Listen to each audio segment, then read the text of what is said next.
Hi, I'm Tracey L. Fisher. Welcome to A Reentry Point of View. I'm here with my good friend, Dr. Bill Champagne. How you doing, Tracy? What's happening, man? It's great to see you, man. Man, always, it's always good to have you here, really. Thank you, I appreciate it. This young man here, I am very impressed with what he brings to the table. But I'll let him tell you about himself. Who is Dr. Bill Champagne? Okay, that's a great question. I appreciate that, Tracy. And like I said, thank you for having me here. I think that the main thing that I am is a father. That's the number one most important thing to me. The other thing that I am, as far as my work is concerned, I work for the Philadelphia Department of Public Health as a male support service person. And what my job is for the agency that I work for an agency called Healthy Start, and essentially what we do is try to reduce the infant mortality rate here in Philadelphia, right? The reason why that's important is because now, as a male support service coordinator, what I'm tasked to do is to try to get an understanding or bring an understanding of how it is that the father impacts whether a baby comes to full term healthy, right? And after a baby is born healthy, that they survive the first 5 years of life. Wow. And the reason why that's important even further is because what we find is that infant mortality is most pronounced in areas where there's also a lot of areas of interest for you, which would be reentry. Right. In the zip codes that I work with here in Philadelphia, 19121, 19132, in addition to having a high infant mortality rate, you also have a high rate of murder. You also have a extraordinarily high rate of poverty. You also have extraordinarily high rate of incarceration.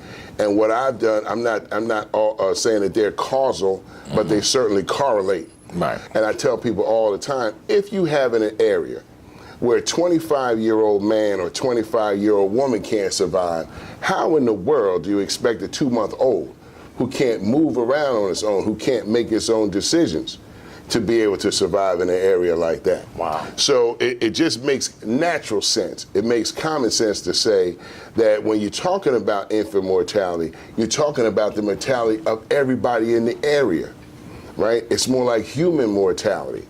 And if you're not able to connect those dots where people see the connection between things, I don't think that that we're going to be successful.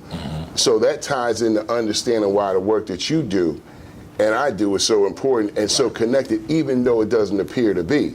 When you have a community that has such a high rate of incarceration and poverty, when people come back into the community, a lot of times the stabilizing institutions that are supposed to be there are not there.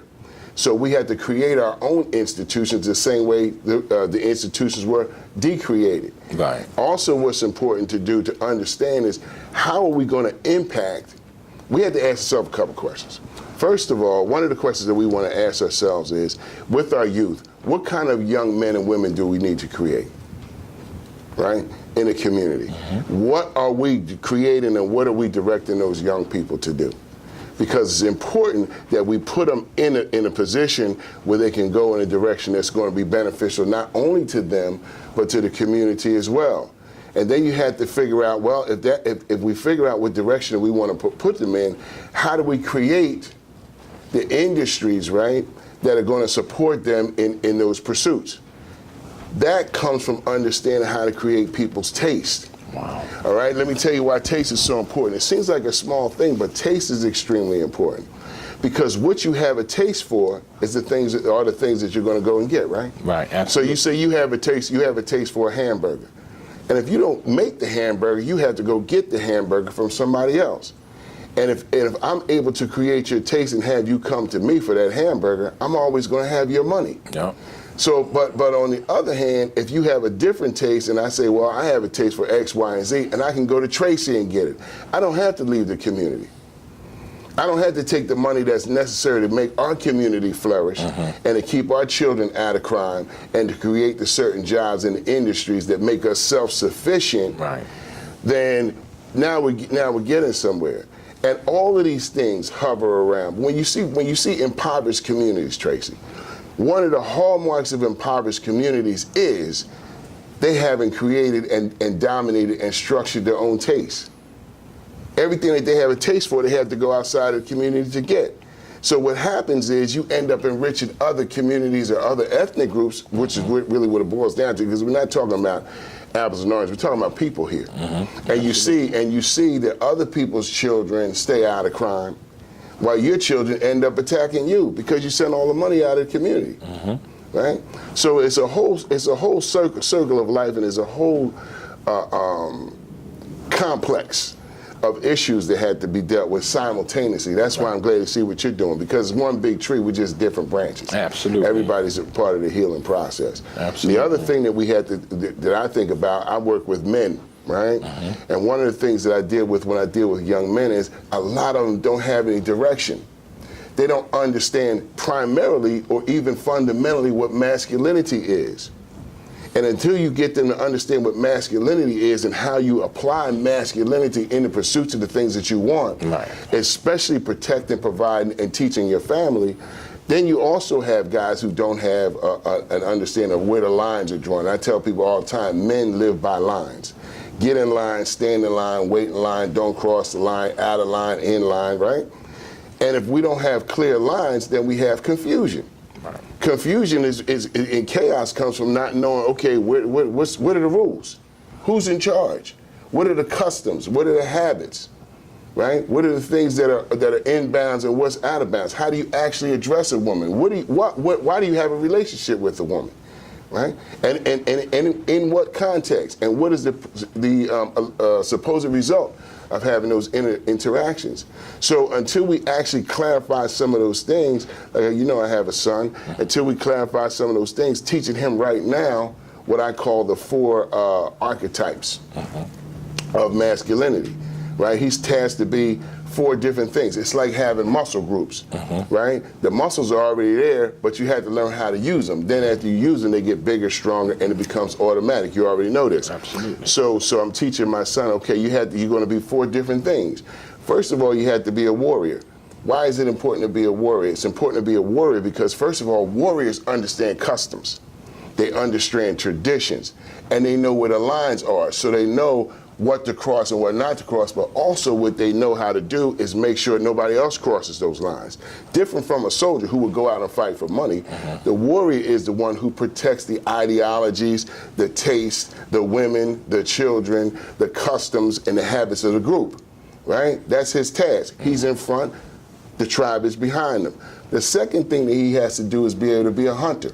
Hunters are important because essentially what they are is the ones who go out into the world and bring the nourishment back for the other people. But I also tell my son the number one thing that you have to hunt, the first prey that you have to prey on is yourself, right? It's important for us to go into the hunting mode for ourselves, to look for our weaknesses, to look for our distractions and kill everything that would disallow us to put ourselves in a position to be the best providers for our family, right? That kind of goes back to what I say as our taste. The next thing that the man has to be, or a young man has to be, is what I call an eagle. An eagle is the person who's a planner, right? He's a strategist. The eagle is important because he sees the world from a higher position. Just like when an eagle looks out, he's not like a lion who's a predatory animal, but on the ground he can only see a certain way. We in this country, we high on lions, right? The strength of eagle is the one that you want to do, is the one that you want to be. So you can see ahead, okay, what are we going to do the next 5 years? How would what I do today impact what's going to happen in my life 3 years from now, 5 years from now? That's what an eagle does. But the hardest one and the most important one for all of us to be, especially for African Americans, blacks, or whatever people of African descent, the number one thing that we have to be as men is healers, right? Because we've been so broken and we've developed so many pathologies along the way in dealing with this place where we are. Absolutely. That our women and children, and even ourselves, a lot of times have just developed some habits, right, that just really aren't good for us. And rather than take the anger out and the frustration and the sadness and use it continually to crash into each other, what the healer does is extends the hand of love to the next brother, the next sister, and say, you know what, I understand that you're just really not in your right mind. Right. So I'm here to kind of be a bridge. The same way that you're doing, that's one of the reasons why I like your ministry, right? I calling it a ministry because what you're doing is giving men and women a chance to be healed, right? that anytime that you say, everything that we do has to do with re-entry, release, restore, recover, renew. All of those things are the healing process, redemption, right? Absolutely. This is what we're talking about. So we're putting people in a position to say, listen, what I understand about you is something that you might not understand about yourself. That even though you've come to this position of being degraded, discarded, put in positions where people feel as though that you're not even willing, able to be forgiven for your sins. Right? I'm looking past all of that, and I'm seeing the core of you as a human being and say, I see the light shining in you. And what I'm trying to do is reconnect you to that light and put you in a position to shine the way that you're supposed to in the beginning. Right. You're a perfect example of that. There's a lot of examples of that. So that when you think about the people who have done the most, when you think about the people who've done the most, you're talking about healers, right? One of the greatest among us are people who heal. The people who say, okay, I'm saying the truth, right? Regardless of all of the noise that I might see around me, the truth is none of us are as bad as we say that we are. And we're talking about reentry, we're talking about being able to connect these men and women with all of the things that they were intended to have in the first place. Unfortunately for us, all of the life, liberty, and pursuit of happiness that we talk about in the Constitution that we kind of hold on to as the way things are supposed to be, from the beginning of time, we've had an inverse relationship with those institutions, right? And how do you get yourself, yourself turned right back, right side up? How do you get yourself turned right side up when for years and for centuries you've been told you don't even deserve this, right? I was reading a book recently. It just came out. It came out the other day. It's called Locking Up Our Own, and it talked about how over the last 30 or 40 years, with the rise of black judges, black politicians, black police officers, black attorney general, we ended up locking more people in those times, and they were locked up by our own people, right? Because what happened is essentially we bought into the mindset that was fed to us that we actually are dangerous. We actually are the pariahs of society. And if you sit back, any logical person would sit back and say, listen, if you want to really think about what's happening in this world today, if the world was going to end today, it's not going to end because of some brother standing on the corner. It's not going to end because of some guys that's coming out of jail or some kids that did something on a bus. We don't have that type of influence. We don't have that type of power. It would end because of all of the institutions that we look up to and say, oh, I kind of want to be like them, or I agree with what they're saying. So it's all one gigantic circle. And the circle is simply this. You have to take control of your own environment. First environment being your own mind. Absolutely. Your own mind, right? That's your own environment. And you have to ask, okay, every exchange that we make, how is this going to benefit me and how is this going to benefit you? So if you tell me this is the way I should behave, this is the way I should act, this is the way I should react, then I have to ask myself, okay, well, how is that going to benefit me and how is that going to benefit you? If you tell me this is what tastes good, this is what you should drive, this is what feels good, okay, let me think about that for a second. That's going to benefit you a lot and me very little, right? And then you have to know that at some point in time, you're going to have to make an account to all your children that's come behind you to say, Dad, how did this get like this? Right? Who wasn't thinking? Who left the door unlocked? Where were you when you were supposed to be a warrior? How come you didn't monitor the things that I watched, the things that I ate, the things that I developed, the appetite for, the habits that I developed? That's a really, really tough job because that makes the healer's job more important. Because once you get bent over this way, you got to figure out how to bend it back. They say it's easier to educate a child than to try to repair an adult. And if we don't get into more education of the younger people and steer them in the right direction and take control of them in a way that powerful ethnic groups do, that's imperative. That's imperative. Because we're supposed to be living in a post-racial society, right? You hear those words, especially when Obama was elected president. They say, oh, this is a post-racial society. Let me explain something to you, man. It's never going to be post-racial. As long as you have different ethnic groups, the world has always, from biblical times and even before, organized itself in ethnic groups so that individuals from those groups and those geographical areas can have protection, right? What they fool you with is that there's some kind of individual power that you're going to accumulate or be able to develop and put yourself in a position to be the strong person on your own. Your strength only comes from the ability to have a group that people identify with is strong to say, okay, Tracy's from so-and-so, right? It's simple. It's like that with the gangs. Right. Oh, he from so-and-so. Absolutely. Hands off. Absolutely. Right. And it's the same thing with ethnic groups. If you don't educate yourself to say, listen, it doesn't make you reverse racism. It doesn't make you anything. It makes you smart.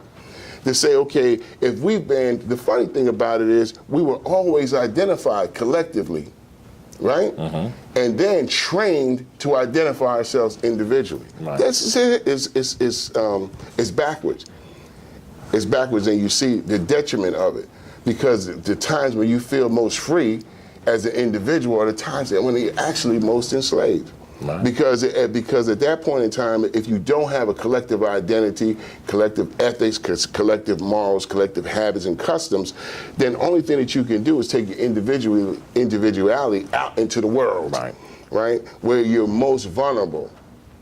And where you're most vulnerable because you're by yourself. Because before I came home, I was on the compound, and I was the inmate in the federal penitentiary that they said no inmate has ever had control over a compound like that. But because I was cool with every group there was, because I brought peace to the table, peace treaties and so forth. And then a certain group, black group, was saying that I had too much power, right? And what happened was it took a white businessman from New York, pulled me to the side, and he said, I'll never forget it. He said, listen, he said, don't listen to, because he saw that it had a little effect on me, because I was just, my way I was looking or whatever. He said, listen, here's what's happening right now. He said, I've seen this in business, religious, and everything else. Anytime somebody get into a certain position, and they have a lion position, right? People will come and try to pull the teeth of the lion. So all you have is a growl. You have no bite. I like that. He said, never let nobody pull your teeth. And I lived by that. So when I came home, I was so independent, people couldn't understand, why is Tracey like this? Why is he raw and smacking at us and so forth? You would not get close to me to pull my teeth. You know, but I had to actually take and learn how to use my intellect now. And position myself. Because I don't have to raw. You know it's there. And I don't have to bite. You know it's there. So all I have to do is maintain my position. Hey man, you know what? I got a comment. That's beautiful. Yes, sir. Go ahead. I got a comment on that, because I tell my son all of that all the time. I call it pulling the teeth of the tiger. Absolutely. Right? When you send a child to school, one of the things that they have in school is what's called a hidden curriculum. Right? You know the ABCs are being taught. But one of the things in school that they teach children is the hidden curriculum is compliance. How to submit to authority, how to see a police officer, how to see an adult, and just comply. And that's good in one hand, but on the other hand, it's bad. Because what you're talking about, that teeth pulling, that happened to whole generations of people.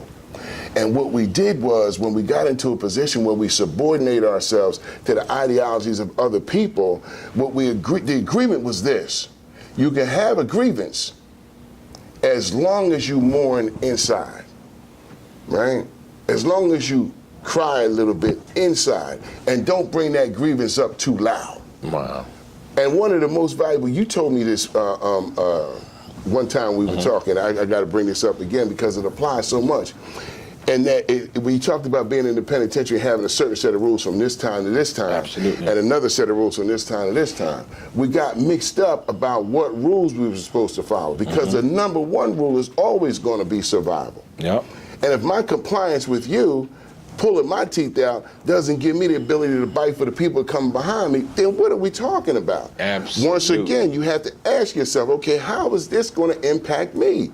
And how is this going to impact my future? You've retained all your teeth, right? And can bite and claw and throw me anywhere you at any time. But the agreement for me is that I had to take my teeth out, and then we could talk. Does that make sense? And you got a file sharpening yours, everything. But look, on that right there, right? Tell my audience how they can get in touch with you and so forth. Right. My email is william.champagne@phila.gov, and my phone number is 267-886-0011. 267-886-0011. Thank you. And there you have it. I'm Tracey L. Fisher. This is a Reentry Point of View. Thank you. Thank you. All right. And cut.